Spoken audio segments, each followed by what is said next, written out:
जय श्री कृष्णा। मैं श्याम, आपका दोस्त, आपका प्रेमी, आपका सखा। श्रीमद् भागवत स्वाध्याय के 52वें क्रम में आज पुरुषोत्तम मास कृष्णा चतुर्थी के दिन आपका अभिनंदन करता हूँ, स्वागत करता हूँ। अभी हम हैं चतुर्थ स्कंद के 10वां अध्याय का आज हम अध्ययन करने वाले हैं। आप सबका अभिनंदन है, स्वागत है। गुरुदेव जी हमारे समक्ष हैं, आपका भी अभिनंदन है, स्वागत है।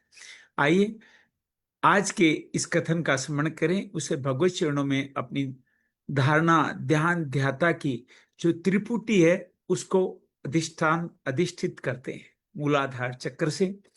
नमो भगवते वासुदेवाय, नमो भगवते वासुदेवाय, नमो भगवते वासुदेवाय, नमो भगवते वासुदेवाय, नमो भगवते वासुदेवाय, नमो भगवते वासुदेवाय, नमो भगवते वासुदेवाय।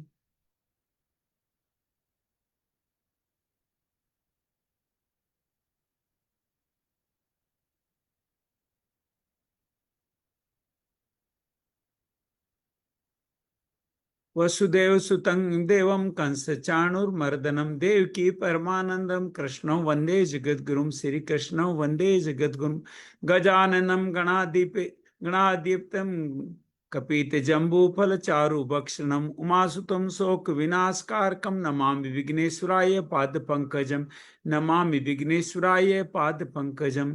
सर्वमंगल मांगल्ये शिवे सर्वार्थ साधिके शरण्ये त्र्यंबके गौरी नारायणी नमोस्तुते, नारायणी नमोस्तुते।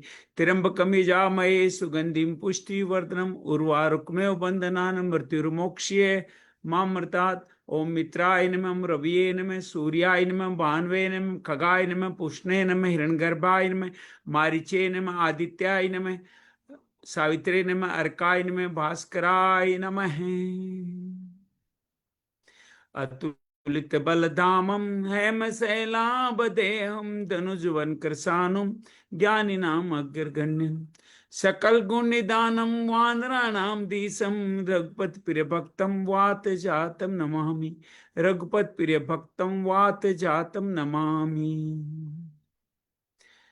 गुरुर्ब्रह्मा गुरुर्विष्णु गुरुर्देवो महेश्वरा, गुरु साक्षात् परम ब्रह्म तस्मै श्री गुरुवे नमः। श्रीमद्भागवत महापुराण श्री विष्णु वांग्मय स्वरूपाय नमः। श्री व्यास रूपाय श्री कृष्णदेवपाय नाय नमः। श्री व्यास रूपाय श्री सुखदेवाय नमः। श्री कृष्णार्पणमस्तु। कृष्णाय वासुदेवाय हरिये परमात्मने प्रणत क्लेश नाशाय गोविंदाय नमो नमः। प्रणत क्लेश नाशाय गोविंदाय नमो नमः। इदं कृष्णाय इदं न मम। शांति शांति शांति। आइए आज के हमारे इस भाव में आगे बढ़े। चतुर्थी का अद्भुत दिन, पुरुषोत्तम मास, और इसके दिन मैं कई बार अपने भाग्य पे इतना इठलाता हूं, कई बार अहंकार भी हो जाता है मेरे को कि देखो इस इदक मास, पुरुषोत्तम मास में रोज हम श्रीमद् भागवत का एक अध्याय कर रहे हैं। इससे बड़ा सौभाग्य हमारा क्या हो सकता है। अभी तक हम चतुर्थ स्कंद में पहले 8 अध्याय में मनु सूत्रपा के परिवार के साथ 3 अवतारों, 4 अवतारों के साथ, जिसमें कपिल मुनि, यज्ञ भगवान, दत्तात्रेय और नर नारायण का अवतार देखा, पूरा परिवार देखा। दक्ष प्रजापति प्रसूति की तीसरी पुत्री का शंकर जी के साथ विवाह हुआ। शंकर जी दक्ष का शंकर जी के साथ मनोमालिन्य हुआ। दक्ष ने शंकर जी को श्राप दिया, शंकर जी निर्विकार रहे। नंदीश्वर ने फिर भी दक्ष आदि को कुछ दंड आदि की घोषणा की। बदले में भृगु आदि ने भी सेव वंशियों के लिए दंड की घोषणा की। एक बार ये यज्ञ पूरा हुआ, कई वर्षों बाद, 1000 वर्षों बाद में दक्ष एक यज्ञ और करता है, सबको आमंत्रित करता है, लेकिन शिव पार्वती को नहीं आमंत्रित करता।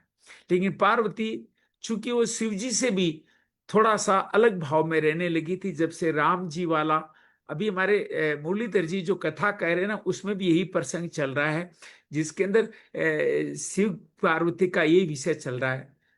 कहे तो गिरिजा कुमारी सुन रही है कथा, वो कथा में वो राम जी की परीक्षा लेगी, वही प्रसंग चल रहा है। तो उस प्रसंग के चलते शिव जी भी मातृ भाव ही रखते थे। तो माता अपने पति के पास जाना, अपने पिता के पास जाने का जिद करती है, शंकर जी मना करती है, माता फिर भी जाती है, और वहां जाकर के शंकर जी का सम्मान नहीं देख करके वो योगाग्नि में अपना हवन कर लेती है।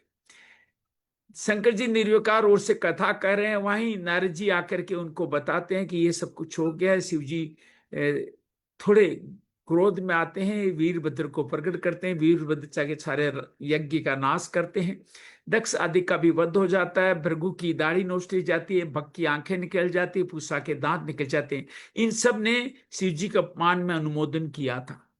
और तत्पश्चात सभी अन्य देवता भी भाग जाते, यज्ञ नष्ट हो जाते हैं। सभी देवता ब्रह्मा जी को साथ लेके शंकर जी के पास आते हैं। ब्रह्मा जी शंकर जी की स्तुति करते हैं और उन देवताओं के शुभ कार्य के लिए उनको दंड न देने का कहते हैं। कहा इन्होंने गलती की, आपका भाग नहीं दिया, लेकिन इनका पुनरुद्धार करना भी आपका ही काम है। शंकर जी कहते हैं मेरे को दक्ष से कोई लेने देने नहीं, बस थोड़ा गलत कार्य किया था, विधि स्थापन के लिए मैंने थोड़ा सा दंड दिया, चलो मैं साथ चलता हूँ। यक्ष को बकरे का सर लगाते हैं, दाढ़ी उसकी भृगु जी को लगा दीजिए, पूषा को कह दीजिए यजमान के दांत से करो, भग मित्र देवता के दांतों से अन्य देवता भी शुद्ध हो जाते हैं। दक्ष भगवान शंकर की स्तुति करता है और फिर श्रीहरि का आह्वान करता है, श्रीहरि वहां आते हैं और सभी लोग श्रीहरि की स्तुति करते हैं। यहाँ पे धर्म का अंश संपूर्ण हुआ। अब अर्थ के अंश में हमने देखा कि किस तरह से उतानपाद के दो पत्नियां सुरुचि सुनीति, सुरुचि मनमानी और बुद्धिमानी। सुरुचि का पुत्र उत्तम आनंद ले रहा है, लेकिन नीति का पुत्र ध्रुव को वहां पे माँ की गोद में नहीं चढ़ने दिया। सुरुचि कहती है कि दोबारा भगवान का भजन के मेरी कोख में जन्म लो। तो आधा काम तो माना, भगवान का भजन किया, लेकिन उनकी कोख नहीं मांगी, क्योंकि उस ध्रुव को तो कोख की जरूरत ही नहीं रहने वाली थी, वो तो अचल फल पाने वाला था। माता भी उसको, सुनीति भी कहती है सुरुचि ने कोई गलत कार्य नहीं किया, तुम अवश्य भगवान का भजन करो। उचित संस्कार दिए, एक पुत्र का वनगमन सहन किया, पिता नहीं सहन कर पा रहा है, माता ने सहन किया। पिता जो प्यार ही नहीं करता, वो नारद जी के सामने नाटक करता है, अरे मेरा पुत्र का क्या होगा क्या होगा। माता नहीं कांपती। माता जब अपने पिता पुत्र को संस्कार देती है तो बड़ी कठोरता से देती है। मुझे याद है मेरी माँ ने मुझे खंबे से पीट करके मारा था एक बार। तो माँ जब संस्कार देती है तो इसी तरह संस्कार देती रहती है। तो उस तरह से वो जंगल में नारद जी गुरु रूप में मिलते हैं, साथ पहले उनको परीक्षा लेते हैं, फिर लगता है बच्चा दृढ़ है तो यम नियम आदि का पूरा ध्यान साधना समाधि कैसे करें उसकी शिक्षा देते हैं। ओम नमो भगवते वासुदेव का मंत्र का आलंबन देते हैं। ध्रुव तपस्या करते हैं वन में जाकर के, पहले महीने 3-3 दिन बाद वे बेर केत के फल खाते हैं, दूसरे महीने 6-6 दिन बाद घास फूस खाते हैं, तीसरे महीने 9 महीने में जल पीते हैं, चौथे महीने 12-12 दिन में वायु लेते हैं, और 5 महीने भगवान की इंद्रियों का अंतर्मुखी होकर वैराग्य हो जाता है। 6ठे महीने में धारणा ध्यान समाधि लग जाती है, पूरा संसार वेष्टि समष्टि एक हो जाता है और समस्त देवताओं वगैरह सबकी श्वास रुक जाती, क्योंकि उन्होंने प्राणायाम में कुंभक जो लगा रखा था। भगवान शंकर शिव के हरि के पास जाते हैं, ये क्या हो गया भगवान, अरे चिंता न करो, वो भक्त मेरा प्रार्थना करे, मैं जाके समाधान कर दूंगा। कल हमने देखा कि भगवान सामने आते हैं लेकिन वो अंदर ही झांक रहा है। भगवान अंदर से बिजली गुल करते हैं, भगवान को देख के प्रसन्न होता है, दंडवत होता है, स्तुति करना चाहता है, स्तुति कर नहीं पाता, लेकिन जो ही कंठ गाल पे लगाते हैं शंख, तो ही वो भगवान की अद्भुत स्तुति करता है, आप इस समझ के सृष्टि करता हो और मुझे भक्ति प्रदान करो। लेकिन मुख्य संकल्प तो माँ की गोद में, पिता की गोद में चढ़ने वाला था। भगवान कहते नहीं, अब तुम चीटिंग कर रहे हो, तुमने तो भगवान की गोद में चढ़ने का संकल्प मांगा था, लेकिन अब तुम कह रहे हो चलो मैं तुम्हारी ये मांग भी पूरी करूंगा, लेकिन पहले तुम्हारा पहला संकल्प पूरा होगा, तुम अपनी पिता के से सम्मान पाओगे, 36,000 वर्ष तक राज्य करोगे, तुम्हारा माता सुरुचि और उत्तम भी मारे जाएंगे और तुम अनंत काल तक राज करोगे और बाद में मेरे धाम पहुंचोगे, ध्रुव लोक पहुंचोगे। बहुत मलिनता होती है ध्रुव को कि मैंने ये क्या मांग लिया, लेकिन ये बच्चा नहीं सोच सकता। अब तो उनको वेद वाणी मिल गई, तब पता चल रहा है कि मैंने गलत मांग लिया, मुझे भगवान की भक्ति माननी चाहिए। लेकिन भगवान की माया समझ के खुश होकर आते हैं सभी उनका स्वागत करते हैं, पहले सूर्य को प्रणाम करते हैं, उनकी कृतज्ञता अर्पित करते हैं, अपने भाई को नमन करते हैं, गले लगते हैं, अपनी माता को नमन करते हैं, माँ की दूध वर्षा उन पे होने लगती है। पिता सम्मान करते, संसार सम्मान करता है, पूरा सुंदर महल मिलता है और धीरे धीरे तरुण होते हैं और एक दिन अपना उनको योग्य समझ करके अपना राजपाट दे करके उतानपाद वन को चले जाते हैं। अब ध्रुव जी कैसा राजपाट करेंगे उसके बारे में आज हम बात करेंगे 10वें अध्याय के बारे में। नमो भगवते वासुदेवाय। मैत्रेय उवाच प्रजापते दुहिरितम शिशुमारस्य वे ध्रुव है उपमे ब्रह्मी नामो तत्सुतो कल्पवत्सरो। विदुर जी, ध्रुव ने प्रजापति शिशुमार की पुत्री, शिशुमार आगे जाके ग्रह के रूप में आएंगे, आप देखिएगा, बड़ा अद्भुत है इनका चित्रण। पुत्री भ्रमी। अच्छा, ध्रुव ध्रुव तारा बनने वाला है तो उसके आजू बाजू शिशुमार घूमने वाला है। शिशुमार की पुत्री भ्रमी के यहाँ बहुत सारे नाम ऐसे आएंगे जिनसे आपको लगेगा कि ये तो पूरे हमारे सृष्टि से जुड़े हुए। जी हाँ, ये सब रूपक हैं। इन सब में जो नाम आएंगे ना, ध्रुव का मतलब था अटलता, निश्चलता। तो उनकी पुत्री भ्रमी, शिशुमार भ्रम पैदा करता है, भ्रमी के साथ विवाह हुआ, उससे कल्प और वत्सर नामक 2 पुत्र हुए। तो कल्प और वत्सर नामक 2 पुत्र हो गए। ये वत्सर ही आगे चल के राजा बनने वाला है। लेकिन एक विवाह और किया है इन्होंने। इल्यामपि भार्याम वायो पुण्या महाबल पुत्रम उत्कलमानम ये दिशिलमत जीनत। महाबली ध्रुव की दूसरी स्त्री वायु की पुत्री इला थी और उनसे उत्कल नामक का एक पुत्र हुआ और एक कन्या रत्न का भी जन्म हुआ। तो ध्रुव का परिवार आगे बढ़ रहा है। उत्म स्वकृतो द्वाओ मर्गमाया बलि सा इत पुण्य जने नाद्रो तन्माता से गतिम गता। उत्तम का भी विवाह नहीं हुआ था कि एक दिन शिकार खेलते समय हिमालय पर्वत पर एक बलवान यक्ष ने उसको मार डाला और उसकी माता भी उसके विरोह में दावानल आग पीछे भागी। तो खबर मिलके दावानल में जल करके वो भी परलोक सिधार गई। अब ध्रुव को क्या हुआ, ध्रुव क्या करते हैं? ध्रुवोबा तुर्ब्रद सुरता कोपार्श में सुचार पिते त्रे जे त्रिम स्यान्यमास्ता गत पुण्य जना आलयम। ध्रुव ने जब भाई के मारे जाने का समाचार सुना, देखिए आपका भ्राता, आपका पिता के द्वारा आपकी जो भाई है वो आपके लिए बड़ा पूजनीय है, चाहे आपके साथ उसका भूत में रिश्ता कैसे भी रहा, लेकिन जब भाई पे कठिनाई आए तो आपको उसके लिए अपने सामर्थ्य के साथ तत्पर रहना चाहिए।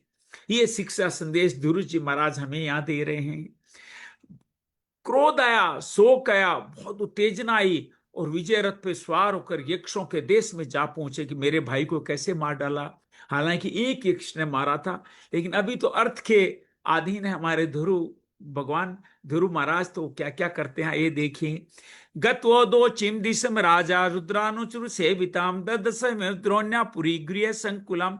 उन्हें उत्तर दिशा में जाकर हिमालय की घाटी में जहां यक्ष है, जो यक्ष कहाँ रहते हैं, कैलाश पर्वत के आजू बाजू सारे सकते हैं। कुबेर जी भगवान शंकर के सखा हैं, वहां उनके अलकापुरी है। अलकापुरी माने एक भूत पिशाच आदि रुद्र के अनुचर भी वहीं रहते हैं, अर्थात शंकर जी के लोग वहां आते जाते हैं, उनको वीजा लेने की जरूरत नहीं पड़ती। अलकापुरी और कैलाश सब एक से ही है, दोनों में बड़ा प्यार संबंध है। दद्मोसकम द्वर्दबाउखम दिश चादु नादयन ये गो उद्विगिन दृढ़ सतरूप देव्य न संभ्रसम। विदुर जी, वहां बर के जो बलवान ध्रुव जी ने ऐसा शंख बजाया, संपूर्ण आकाश दिशा गुंजायमान हो गए। शंख ध्वनि से यक्ष पत्नियां बहुत डर गई और उसकी आंखें भय से डर गई, कातर हो उठी। ततो निष्कर्म्य बलिन उपदेव महाभटा असहंत निदामी भेतु रुद्रायुधा। वीरवर विदुर जी, महाबलवान यक्ष वीरों को जब शंखनाद सहन नहीं हुआ, शंखनाद इतना था कि उनको सहन, उनको कहा युद्ध करना ही पड़ेगा। शंखनाद एक तरह से युद्ध का आमंत्रण होता है, हिम्मत है तो आओ युद्ध करो या पराजय स्वीकार करो। शंखनाद उनसे सहन नहीं हुआ, अस्त्र शस्त्र लेकर नगर के बाहर निकल आए, धूर पर टूट पड़े। यहाँ अस्त्र शस्त्र 2 नाम है। एक हल्की सी जानकारी संत ने बताया, तो वही आपके साथ, मेरा कहाँ सौभाग्य इतना सब कुछ जान सकूं। अस्त्र वो होते हैं जो हाथ में रख के तलवार की तरह यूज किया जाता है। शस्त्र वो होते हैं जो वहां से दूर फेंका जा सकता है, जैसे तीर बाण, वो शस्त्र कहलाते हैं। शैतान आपत तो वीर उग्धर्वा महारथ है एक युग पर सर्वान ब्राणे स्त्री भी महारथी दुर प्रचंड धनुर्धर थे। उन्हें एक ही साथ प्रत्येक को 3-3 बाण मारे, एक एक को 3-3 बाण मारे। ते वे ललाट लग्ने स्त्रुसुभि सर्व एभि मत्वा निस्मात्मान महासंसनम करम तस्य तत्। जब सभी ने अपने मस्तक में 3-3 बाण लगे आते देखे तो विश्वास हो गया हमारी हार होने वाली है। ध्रुव जी के अद्भुत पराक्रम की वो एक प्रशंसा करने लगे, सोचते हमारे पे ऐसा आक्रमण हो क्यों रहा है, हमने किया क्या है। वो जो एक व्यक्ति बलवान यक्ष उनका था जिसने पुत्रों को मारा, इन सब की मर्जी से नहीं मारा था, कभी कुबेर जी को पूछ करके नहीं मारा था। तो ये संकित होकटे हमारे पे ऐसा आक्रमण हो क्यों रहा है, ये ध्रुव जी हमारे पे गुस्सा क्यों हो रहे हैं। तो हमें यह एक शिक्षा और मिलती है, किसी एक का दंड सबको नहीं देना। ध्रुव जी ने यहां गलती करी, एक यक्ष का दंड सभी यक्ष को देने निकल पड़े। ते पे चामुष्यंत पाद स्पर्श मिमोहरगा सर्वि दिन युक्त विद्विगुण प्रचिकीर्ष। जैसे सर्प किसी के पैरों का आघात नहीं सहते, उसी ध्रुव भी सर्प पे पैर लगाओ तो सर्प आपको फुफकार के आपको भगा देगा। तो यक्ष ने भी उनके पराक्रम को नहीं सहा और 3 की जगह 6 बाण यक्ष ने ध्रुव पर छोड़ दिए। तत्परिध्यान से प्रासलु पर स्पदे साकृत श्री भुसुंडी क्षित्रवाजे शरीरपि अव्यवर्षम प्रकोपिता सर्तम स राथितम इच्छन सत प्रतिकृत्युमयुतानि त्रयोदश। यक्षों की संख्या कितनी थी, 1,30,000। 13 अयुत, एक अयुत जो होता है 1,00,000 का होता है, 10,000 का होता है, तो 13 अयुत का मतलब 1,30,000 यक्ष थे। उन्होंने अकेले ध्रुव जी बदला लेने के लिए उन्होंने कुपित रथ और शास्त्र के साथ परी खग घास त्रिशूल पारस शक्ति रष्टि भुसुंडी और विचित्र पंख द्वार वाणों की वर्षा ध्रुव जी पे कर दी। ओतान पादेश तदा शस्त्र वर्षेण भूरिणा न पादे तचन आसारेण यथागरी। उस भीषण शस्त्र से ध्रुव जी बिल्कुल ढक गए। तब लोगों को दिखना लोगों को उनका दिखना वैसे ही बंद हो गया। जब घनघोर बारिश होती है पर्वत नहीं दिखता, लेकिन पर्वत तो वहीं का वहीं है, सिर्फ बारिश के कारण नहीं दिख रहे। तो ध्रुव जी वहीं के वहीं थे, लेकिन जो ही ये बौछार हटी, हाकार नाम देवी पश्चिताम अतो अयम मान सूर्यो मग्न पुण्य जानवे। जो सिद्ध गण आकाश में स्थित होकर के दृश्य देख रहे थे, सब हाय हाय करने लगे। अब अहक सेना रूप समुद्र डूब कर ये मानो सूर्य अस्त हो गया। यक्ष की सेना का समुद्र है, उसमें मानो सूर्य कौन है, धूर्य है, ध्रुव वो अस्त हो गए, ऐसा सोचने लगे। न दतसु यातुधान जयकाशिस्वतो मृधे उत्दिष्ट दर्शस्य निहार दीव भास्कर। एक लोग अपनी विजय की घोषणा कर ही रहे थे, सिंह की तरह गरजने लगे। उस समय ध्रुव का रथ एक सा एक ऐसे प्रकट हुआ जैसे बादलों के कोहरे के बीच में से सूर्य भगवान उत्पन्न होते हैं। ध्रुव जी बाहर आ गए। धनुर्विस्प्रोज यद्विन्य द्विषता खेदम उत्वन अस्त्रोगम वेदम दमागरे घनानी कमिवानिल। ध्रुव जी ने अपने दिव्य धनुष की फिर टंकार लगाई, शत्रुओं के दिल दहल गए। उन्होंने बाणों की वर्षा करके अस्त्र शस्त्र इस प्रकार छिन्न भिन्न कर दिया जैसे आंधी बादलों को छितर बितर कर देती है। तस्य ते चाप निर्मुक्ता भित्वा वर्माणि रक्षसाम कायाना विविशु तिग्मा गिरीनसनयो यथा। उनके दोनों छूटे हुए तीखे बाण राक्षसों कवच भेद कर इस प्रकार उनके शरीरों में घुस गए जैसे इंद्र के छोड़े वज्र पर्वतों में प्रवेश कर रहे हो। ऐसे उनके सर में वज्र पर्वतों में प्रवेश कर जाता है, वैसे ही उनके बाण उनके अंदर प्रवेश कर गए। बल्ले संचित मानानाम शिरो विचिरा कुंडले उरी बेरे मताला भेद्रो विवे वल उल्गभी हार के मुकुटे रुष्णिश्चे च महाधने आस्त्रतास्तारण वो रेजर भी मनोहरा। विदुर जी, भगवान ध्रुव के बाणों से कटे हुए 100 के सुंदर कुंडल, मस्तिष्क से सुंदर ताल वृक्ष के समान जांघों से चल विस्तृत बाहों से हार, भुजबंद मुकुट, बहुमूल्य पुगड़ स्फुटी वीरों के मन को लुभाने समर वे बड़ी शोभा पा रही थी कि उनके बाणों से कटा हुआ सर भी उनका बड़ा शोभायमान था।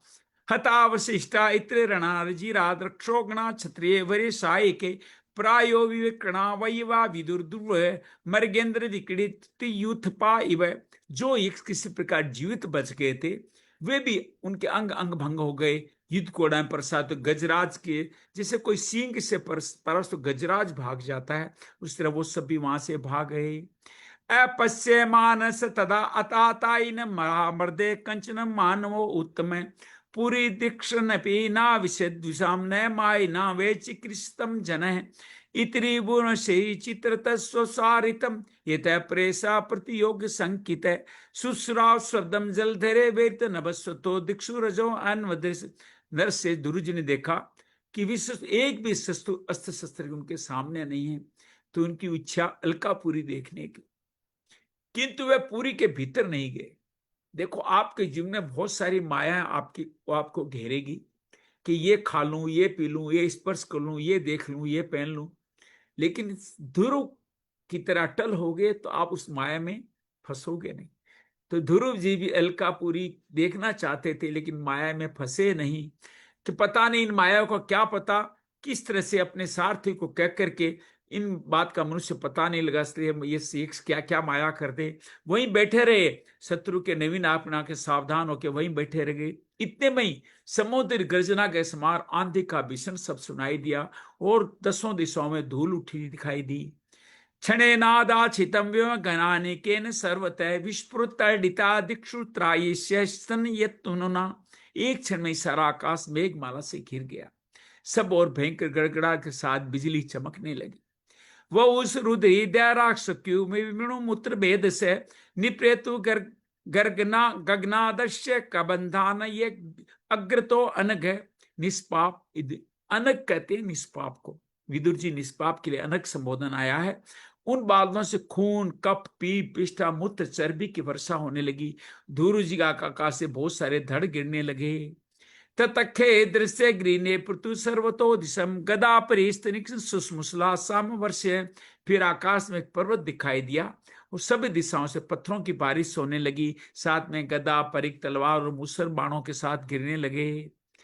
अयोश निशि श्वासावत्मोग्निरुषाक्षिभि अभ्यधावन गजामता सिंह व्याघ्रास्य युत से। उन्होंने देखा बहुत सारे सर्प वज्र की तरफ फुंकारते हुए, उन चिंगारियां उगलते उनको देख रहे हैं। झुंड के झुंड मतवाले हाथी, सिंह, बाघ भी दौड़े चले। सब कुछ माया थी। समुद्र उर्मी भीर्मी में पलाविन सर्वतो भूम अससाद महा अरलाद कल्पांत एवं भीषण। प्रलय काल के समान समुद्र अपनी उत्ताल तरंगों से पृथ्वी को डुबाने लग पड़ा। भीषण गर्जना के साथ पृथ्वी को और समुद्र भी बढ़ने लगा, ऐसा दिख रहा है। एवं विद्यान अनेकानि त्रासन्यान अन्विश्विनाम सुसृजितिस्तिग्मग्ते आसुरियामाई आसुरा। कुरुसुरों ने अपनी आसुरी माया से बहुत से कोतक दिखाए, जिनसे कायरों के मन कांप सकते थे। तुर्वे प्रयुक्ताम सुरेस्ता मायामती दुस्तराम निशाम्य तस्य मुने समा संसन समागता। असुरों ने अपनी दुस्तर माया फैलाई। ये सुनकर वहां कुछ मुनियों ने आकर के उनके लिए मंगल कामना करी कि कितनी माया मुनि आ गए, क्योंकि ध्रुव जी तो भगवान के से ऑलरेडी अचल पद पा चुके थे। तो मुनियों ने कहा हम इसकी रक्षा करें, उनकी मंगल कामना कर रहे हैं। मुनिये उचू मुनि इस तरह कहते हैं, ओतान पादे भगवातम सारंग धनवा देवक्षितो नेता हिरो विपक्षान इनादे में चादा लोको अंजसा तराय दुस्त्रमंग मृत्युम उतान पंदन धुरु शरणागत भय भंजन सांग पाणी। सरंग पाणी किसको कहते हैं? भगवान हरि को। उनके धनुष का नाम सारंग है। सारंग कभी पूछे तो बता देना कि सारंग भगवान हरि का धनुष का नाम है। और पानी ऐसा कुछ नाम है शिव जी के धनुष का। भगवान नारायण तुम्हारे शत्रुओं का संहार करे। भगवान का नाम ही ऐसा है जिसके सुनने कीर्तन करने मात्र से मनुष्य दुस्तर मृत्यु के मुख से अनायास ही बच जाता है। यह संदेश क्या मिल रहा है? मृत्यु तक से भी भगवान का नाम लो तो आप बच सकते हैं। श्रीमन नारायण नारायण नारायण भजमन नारायण नारायण नारायण गोविंद गोपाल हरे मुरारी हे नाथ नारायण वासुदेवा हे नाथ नारायण वासुदेवा। इति श्रीमद्भागवते महापुराणे पारमहंस्या संहितां चतुस्कंदे 10वां अध्याय। श्री कृष्णार्पणमस्तु। कृष्णाय वासुदेवाय हरिये परमात्मने प्रणत क्लेश नाशाय गोविंदाय नमो नमः। प्रणत क्लेश नाशाय गोविंदाय नमः। समय में इजाजत दे रहा है, छोटा अध्याय था, 11 अध्याय और संपूर्ण करते हैं। ओम नमो भगवते वासुदेवाय। अब युद्ध में क्या होगा वो हम पढ़ते हैं। और आज एक और विशेष पुरुष का प्रवेश कथा में होने वाला है, वो देखें कौन है। मैत्रेय उवाच निस्सम्य गद्गेतान मर्षीणाम धनुषी धुरुव सदंदे स्त्रमुपस्पर्श्य ये नारायण विनिमीर्तम। विदुर जी, ऋषियों का ऐसा कथन सुनकर भगवान ध्रुव ने आचमन किया, श्री नारायण के बनाए नारायण अस्त्र को अपनी धनुष पर चढ़ाया। नारायण का नाम ही नारायण अस्त्र है। नारायण का नाम लेते हो तो समस्त माया से मुक्ति मिलती है, यूं समझ लीजिए आप।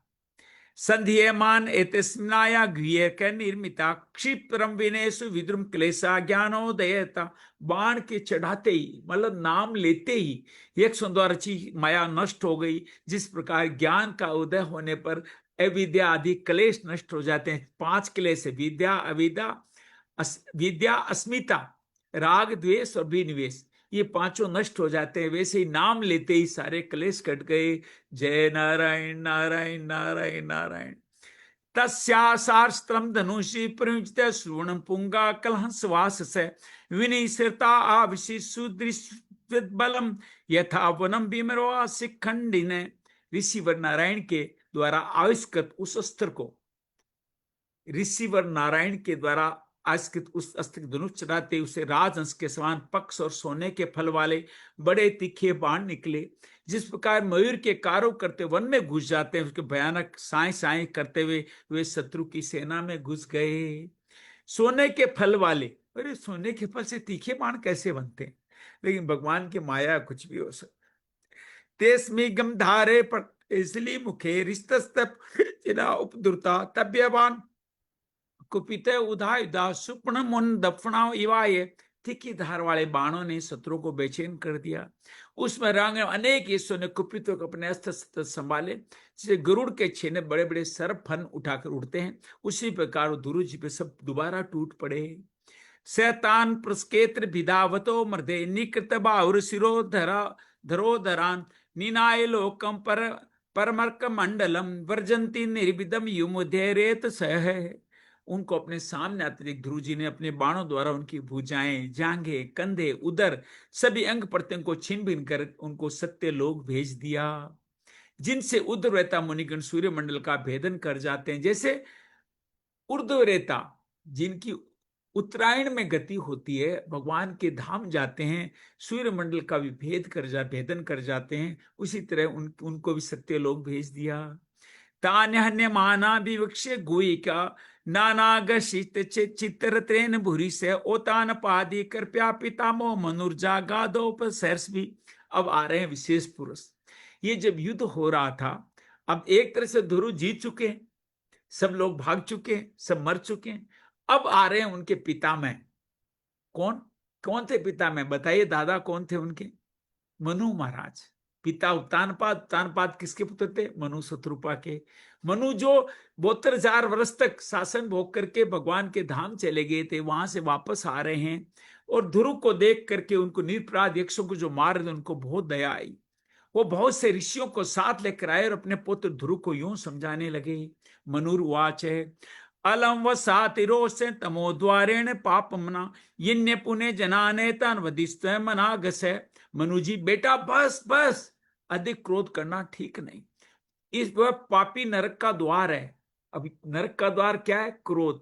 क्रोध, काम, लोभ। भगवान वहां 3 बताते हैं, या मनु जी एक से ही बात कर रहे हैं कि क्रोध नरक का द्वार है। इससे वसीभूत तुमने निरपराध यक्षों का वध किया। तुमने गलत कार्य की, अपराधी नहीं थे यक्ष, इनका तुमने वध किया है। यो समझ लो मनु जी को सूचनाएं बाद में मिली होगी, या चाहते थे मेरा देख लूं मेरा पुत्र कितना बलशाली है, वो जीत जाए तब आऊं, लेकिन आ गए हो। नामस्कुलोलिचितम तात कर्मे सदृगी हरितम वदो युदूप देवा मान बस्ते करते नसाम। तात, जो तुमने निर्दोष यक्षों के संहार पुत्र हो, ये हमारे कुल के योग्य कर्म नहीं है। साधु पुरुष इसकी निंदा करते हैं। नन्वे कास प्रादे प्रसन्नांग भवो हता भ्रातु वर्धा पितयांग बातु वसल। तुम्हारा अपने भाई पर बड़ा अनुराग है, ये तो ठीक है, परंतु उनके वत्स संतो एक इसके अपराध को तुमने कितने की हत्या कर दी है। नाय मार्गो ही सादम ऋषि के सानुवर्तिनाम हिदात्मान प्रयाग पशुद्भुत बसे। इस जड़ शरीर को आत्मा मान लिया तुमने, इसके लिए पशुओं के भांति प्राणियों की हिंसा कर रहे हो। ये साधु जनों का मार्ग तो नहीं है। इस शरीर को ही आत्मा मान लो। इसके लिए तुमने पशुओं की बांधी, ये शरीर आत्मा नहीं है। शरीर ये अलग अलग है। शरीर को दुख तकलीफ हो रही है, उसकी आत्मा को दुख तकलीफ न समझे, बल्कि इसका उल्टा होता है। जब आप उपवास करते हो, ध्यान करते हो, धारणा करते हो, प्रतिकूल परिस्थितियों में जीते हो, तो आत्मा प्रसन्न होती है कि ये व्यक्ति लायक है, ये व्यक्ति मेरे रास्ते पे चलने लायक है। ये प्रतिकूलता ही भगवान के चलने मार्ग में आपको चलने लायक बनाती है। तो ये भाव ध्यान में रखिएगा जीवन में। आज मैं एक भाव शेयर कर रहा था, आपके साथ ही शेयर करूं अभी वीडियो में, कि कई बार हम लोग बहुत यज्ञ दान तप आदि बहुत कुछ करते हैं, और करने से पहले मन में कोई न कोई इच्छा भी रखते हैं कि ये बेटा हो जाए, धन आ जाए, सामग्री आ जाए, मेरा ये सब कुछ हो जाए। और एक समय के बाद में यज्ञ दान तप करने के बाद भी वो घटना घटती नहीं है। तो मन में क्या भाव होता है, क्या फायदा। जैसे मेरे पोते ने कह दिया कि ये भगवान चीटिंग कर रहे हैं, मुझे सब कुछ नहीं दे रहे हैं, तो मैं भगवान का भजन नहीं करूंगा। तो ऐसा भाव उस बालक के मन में आना तो स्वाभाविक है। लेकिन हमारे मन में अगर ये भाव आता है कि भगवान ऐसा नहीं दे रहे हैं, तो भाव गलत है। जब कोई व्यक्ति छोटी छोटी चीजों के से कुछ छोटी छोटी चीजें नहीं दे रहा है, इसका मतलब आपका पुण्य नष्ट नहीं हो रहा, आपके पुण्य संचित होकर बड़ा हो रहा है, कि भगवान उसके लायक बड़ी सामग्री देना चाहते हैं। आपके 10, 50, 100 रुपए से आपका काम नहीं हो, भगवान चाहते हैं मैं हजारों लाखों की चीज दूं, तो आपका बहुत सारा तप दान उसके लिए चाहिए। तो बहुत सारा तप दान उसके लिए एकत्रित कर रहे हैं भगवान, और जब पूरा उस लायक हो जाएगा, तो भगवान हो सकता है आपको मोक्ष प्रदान कर दें।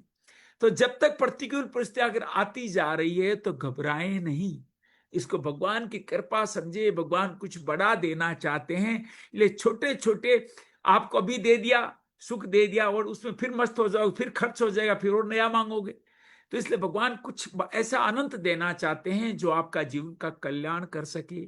इसलिए छोटी छोटी बातों पे भगवान से मांगा ना करो, और मांग लो भी। कोई चलो मांग भी लिया माया के वशीभूत होकर, पूरा न होने भगवान पे रुष्ट मत होया करो। भगवान धीरे धीरे क्या करेंगे, मैं अपने जीवन की कथा बता रहा हूं, माफ कीजिएगा।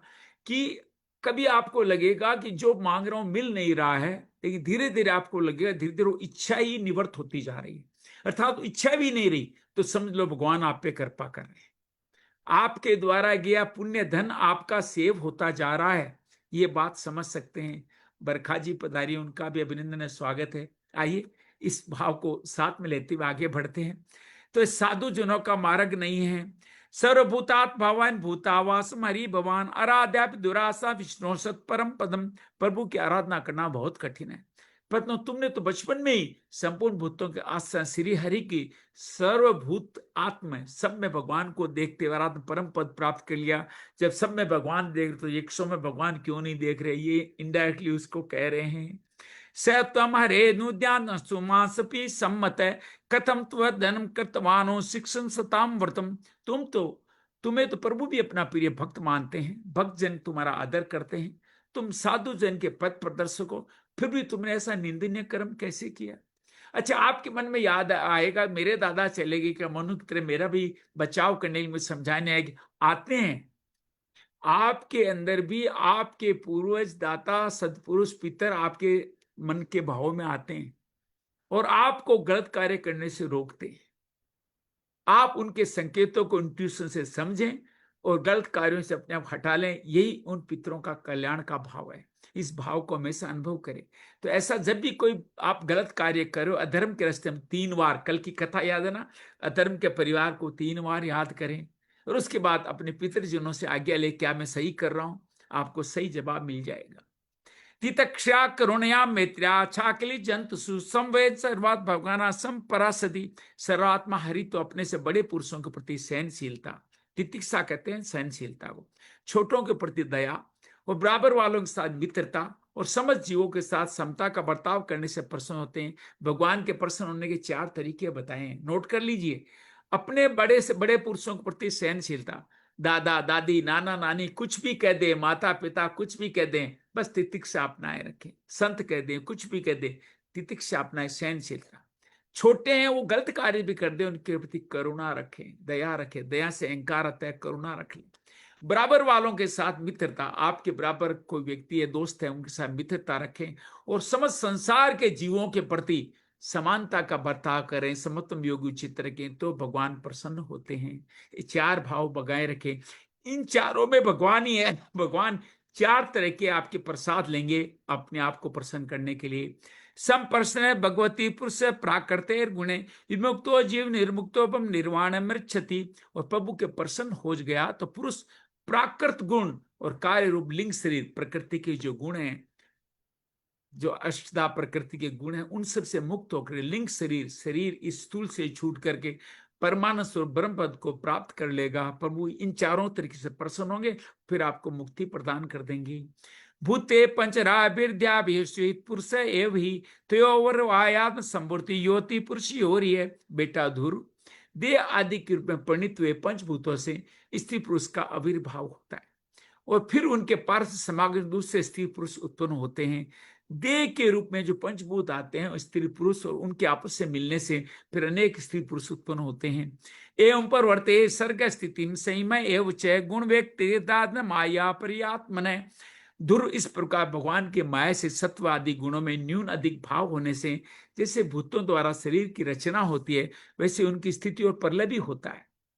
सारा ज्ञान दे रहे हैं जो ध्रुव को, उसमें संख से आ चुका है ज्ञान, लेकिन भूल गया। दादा आकर के आपको भूला हुआ ज्ञान दोबारा याद करा रहे हैं। निमित्त मातम तन्ना से निर्गुण पुरुष व्यक्ता व्यक्तम इदम विश्वम यत्र प्रमति लोहत। पुरुष श्रेष्ठ निर्गुण परमात्मा तो इनमें केवल निमित्त मात्र है। उनके आश्रय से कार्य कारण जगत उसी प्रकार भ्रमित करता है जैसे चुंबक के आश्रय से लोहा समझता है मैं भी चुंबक हो गया हूं, उसे चिपक जाता है। उसी तरह उनके आश्रय से ये कार्य हो रहा है, हालांकि वो तो निर्गुण है, निर्विकार है। सखल विदम भगवान काल सत्या गुण प्रावेण विभक्त वीर है। क्रोध करते नित्यंता चेष्टा विभिन्न खलु दुर्विभाव्या। काल शक्ति के द्वारा क्रम से एक क्रम बनाया, पहले सत्वादि गुण होते हैं, उनमें क्षोभ होते हैं, भगवान की शक्ति की सृष्टि आदि के रूप विभक्त होती है, तब भगवान अकर्ता होकर भगवान संसार की रचना करते हैं। संहार करने वाले न होकर भी इसका संहार करते हैं। उन भगवान की लीला सर्वथा अचिंतनीय है, उनको कोई चिंतन भी नहीं कर सकता। स्यो अनंत अनंत करे कालो अनिद्वादिरादिकृत व्यय जन्म जगने जनियान मृत्यु कनात्मने। हे ध्रुव, वे काल स्वरूप अव्यय परमात्मा ही स्वयं अंत रहित होकर जगत का अंत करने वाले हैं। अनादि होकर भी सबके आदि करता है। वे एक जीव से दूसरे जीव को उत्पन्न करके संसार की सृष्टि करते हैं तथा मृत्यु के द्वारा मारने वालों को भी मरवा कर उसका संहार भी वही करते हैं।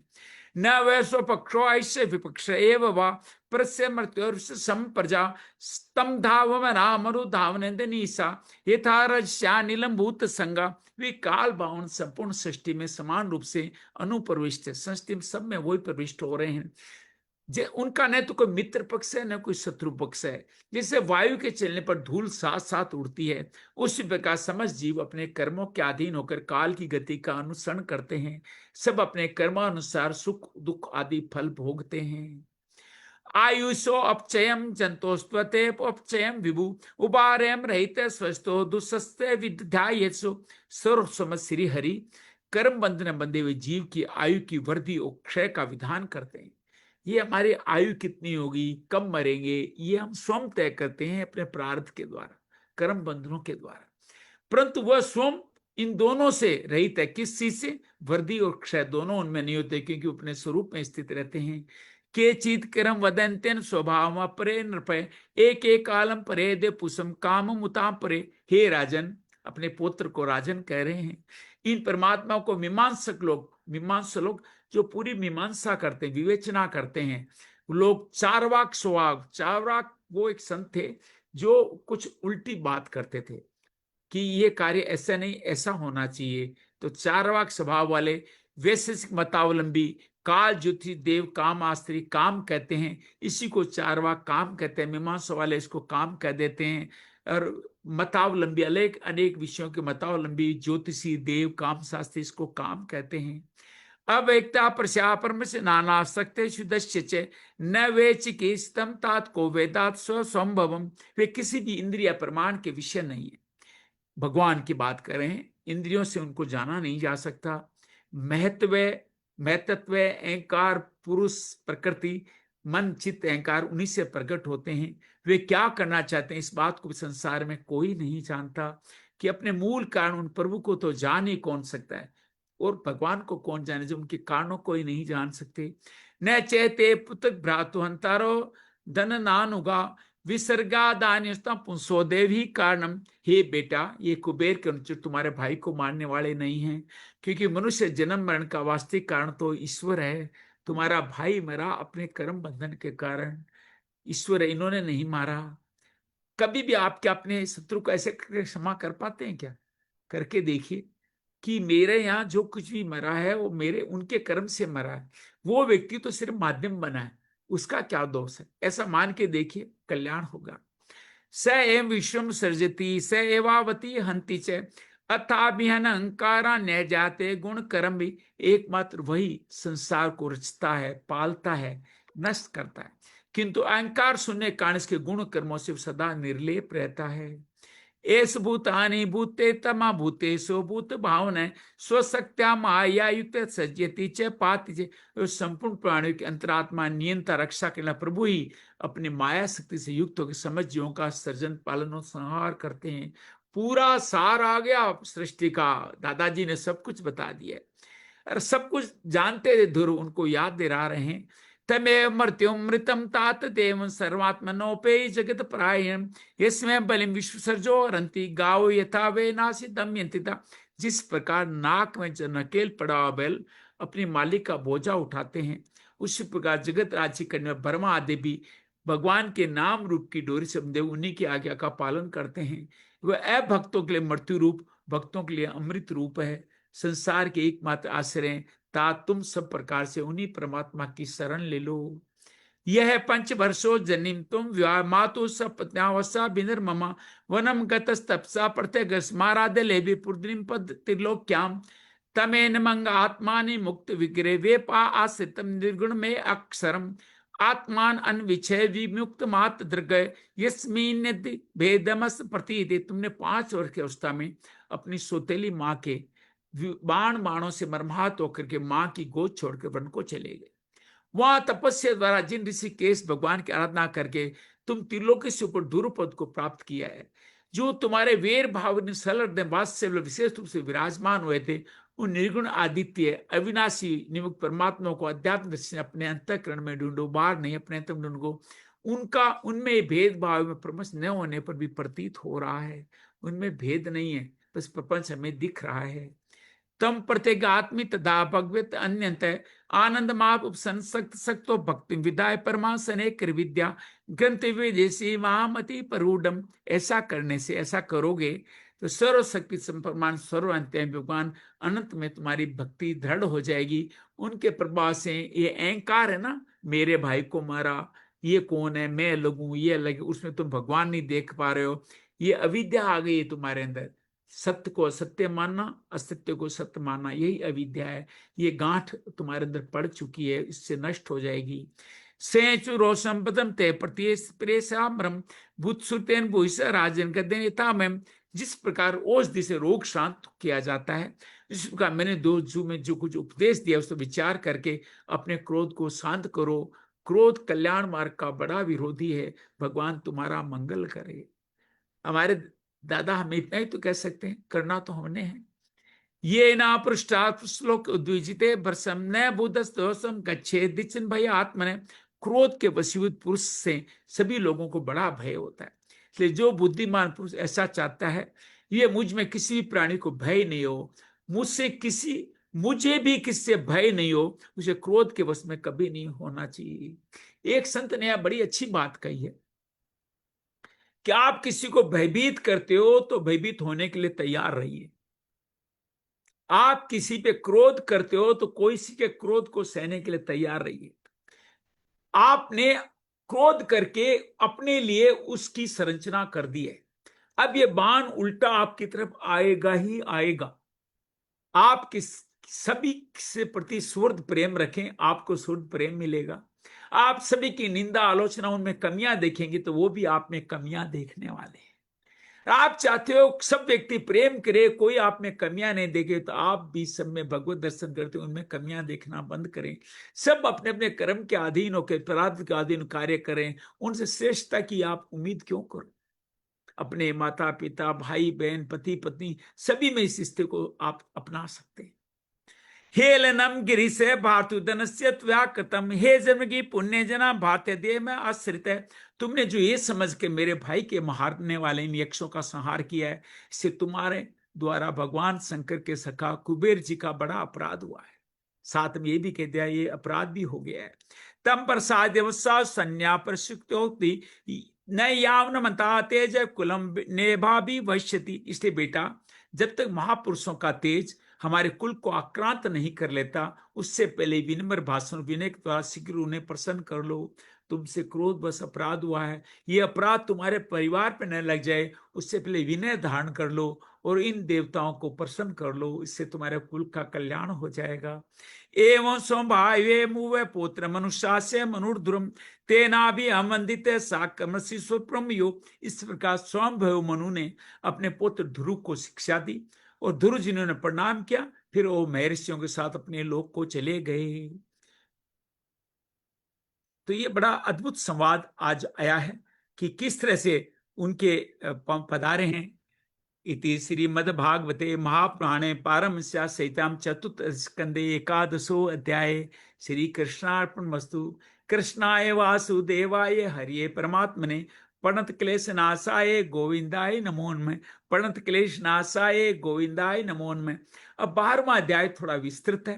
12वें अध्याय में ध्रुव जी को कुबेर जी आएंगे, वरदान देंगे और उसको मुक्त कर देंगे।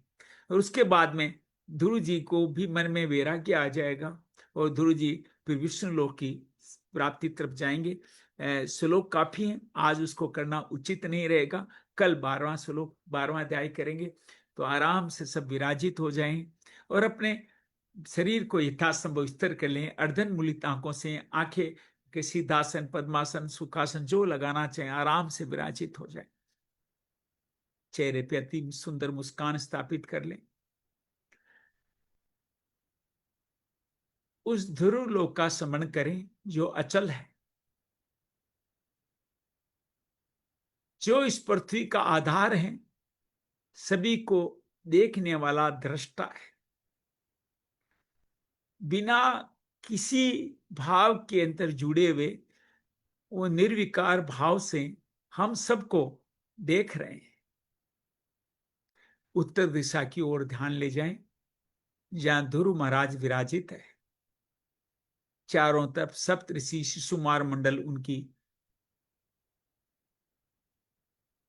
परिक्रमा कर रहे हैं। ध्रुव ने जो पहले मांगा, राजा द्वारा उनको राजपद दे दिया गया। ध्रुव ने 2 विवाह किए। एक भूमि से ब्याह हुआ, जहां से वत्स और उत्कल जैसे 2 पुत्र हुए। दूसरी वायु की पुत्री इला से विवाह हुआ, जहां से उनके उत्कल नामक पुत्र हुआ। संसार आगे बढ़ने लगा। उनका छोटा भाई उत्तम विवाह होने से पहले ही बलवान यक्ष द्वारा मार दिया जाता है। माता सुरुचि भी उसके वियोग में दावानल के अंदर जाकर के अपने प्राण दे देती है। चूंकि भ्राता का वध हुआ था, राजा ध्रुव को क्रोध आता है और अपने बाणों के साथ, सेना के साथ, सामर्थ्य के साथ अलकापुरी जो यक्ष जो रहते हैं हिमालय की तरफ, वहां उन पे आक्रमण करने जाते हैं। सभी जो भी यक्ष दिखाई देता है शंखनाद की गर्जना करते हैं। यक्ष बाहर आते हैं, 3-3 बाण छोड़ते हैं। यक्ष भी 6-6 बाण छोड़ते हैं। बार बार लगातार युद्ध के ध्रुव उन सबको मारते चले जाते हैं। सबका वध हो जाता है। तब अलकापुरी दिखने लगती है, मायापुरी दिखती है। लेकिन ध्रुव ठिठकते हैं, रुक जाते हैं, माया का अधीन नहीं होते। तुरंत वहां माया की अनेक घटनाएं घटती है, अर्थात अखाद्य निषिद्ध पदार्थों की वर्षा होना, पर्वत होना, समुद्र जैसे सुनामी की तरफ बढ़ रहा है, ऐसी ऐसी घटनाएं घटती है। बहुत सारे सिंह, सर्प, जंतुओं की गर्जना सुनती है, सब जगह लगता है कि सब कुछ विनाश की तरफ बढ़ रहा है। ध्रुव जी नारायण नारायण करते नारायण अस्त्र लगाते हैं, और नारायण के नाम को जो ही अस्त्र पे चढ़ाते हैं सारी माया संपूर्ण हो जाती है। और फिर दोनों के बीच में फिर युद्ध शुरू होता है, और अंत में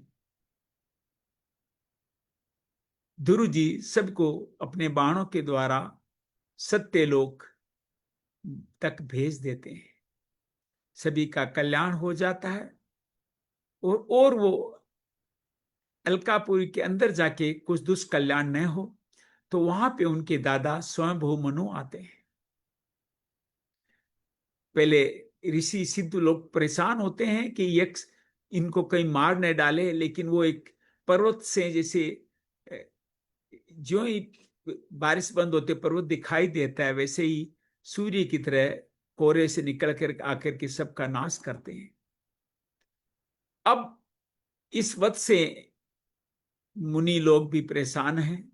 स्वाभाय मनु ऋषियों के साथ आते हैं और अपने पुत्र को कहते हैं, तुम जैसे जिसने 5 अवस्था में भगवान को अपने पा लिया हो, जिन्होंने उनका विशेष लोक पा लिया, उनके द्वारा ये संहार करना उचित नहीं है।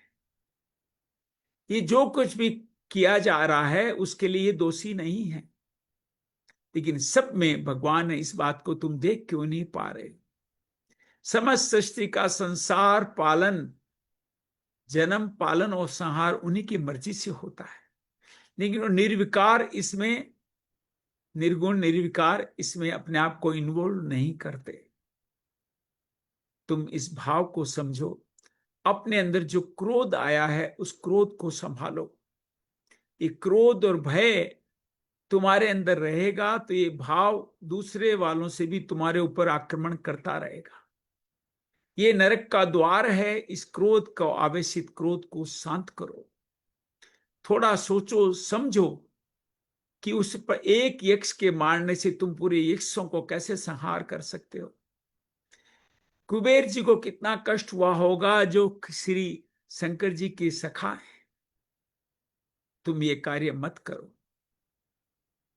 तुम्हारा ये कार्य हमारी कुल की मर्यादा के अनुरूप नहीं है। ये भगवान की जो सृष्टि की कल्पना है उसके अनुरूप भी नहीं है।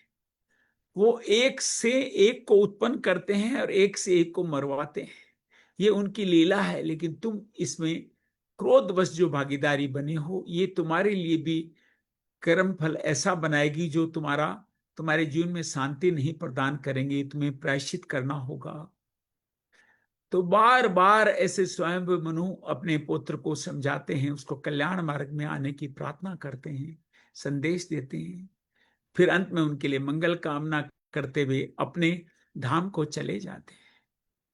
अब ध्रुव जी कल क्या करेंगे, क्या आशीर्वाद मिलेगा, क्या ये युद्ध ही उनके जीवन का वाटरलू बनेगा और वैराग्य की तरफ उनका मार्ग पर प्रदर्शित हो जाएगा, ये घटनाएं हम कल के अपने संवाद में देखेंगे। जो 12वां अध्याय बहुत अद्भुत अध्याय है, जिसमें ध्रुव रूप में स्थापित होने का अधिकार है, उसको हम देखेंगे। और वहीं पे हमारा ये धर्म के बाद अर्थ का कार्य पूरा हो जाएगा, फिर काम का मार्ग आगे आने वाला है। श्रीमन नारायण नारायण नारायण, भजमन नारायण नारायण नारायण, ध्रुव नारायण नारायण नारायण, यक्ष नारायण नारायण नारायण, ध्रुव यक्ष वद नारायण नारायण नारायण, उत्तम सुरुचि नारायण नारायण नारायण, युद्ध दुर्भिक्षम नारायण नारायण नारायण, त्रिबाण सटबाण नारायण नारायण नारायण, माया युद्ध नारायण नारायण नारायण, नारायण अस्त्र नारायण नारायण नारायण, सिद्ध नारायण नारायण नारायण, यक्ष नारायण नारायण नारायण, स्वाम्बु मनु दादा नारायण नारायण नारायण, ऋषि गण नारायण नारायण नारायण। स्वाम्बु मनु उवाच नारायण नारायण नारायण, उत्पत्ति स्थिति संहार सब नारायण नारायण नारायण। क्रोध भय ना वशीभूत नारायण नारायण नारायण, क्रोध नरकस्य द्वारम नारायण नारायण नारायण। कुबेर जी नारायण नारायण नारायण, अलकापुरी नारायण नारायण नारायण। शंकर सखा कुबेर नारायण नारायण नारायण, मुक्ति मुक्ति दाता दादा पितृ नारायण नारायण नारायण। श्रीमन नारायण नारायण नारायण, भजमन नारायण नारायण नारायण। श्री कृष्णार्पणमस्तु, श्री नारायणार्पणमस्तु। कृष्णाय वासुदेवाय हरिये परमात्मने, प्रणत क्लेश नाशाय गोविंदाय नमो नमः। प्रणत क्लेश नाशाय गोविंदाय नमो नमः। योगेशम सचिदानंदम वासुदेव वर्ज प्रेम, धर्म संस्थापकम वीरं कृष्ण वंदे जगद्गुरु। श्री कृष्ण वंदे जगद्गुरु। शांति शांति शांति। उम्मीद है आपको आज का ये ध्रुव का एक अलग रूप जीवन में उनके आया, क्रोध के वशीभूत होकर के आया और किसी के प्रति क्रोध का संहान करके उन्होंने जो वध किया उसका आया। अब इसका समाधान कैसे होगा, इससे उनको मुक्ति कौन दिलाएगा। और पितृ लोगों का ये अद्भुत भाव आपने आज देखा होगा, हमारे पितृजन हमारे कल्याण के लिए में मार्ग सुझाते रहते।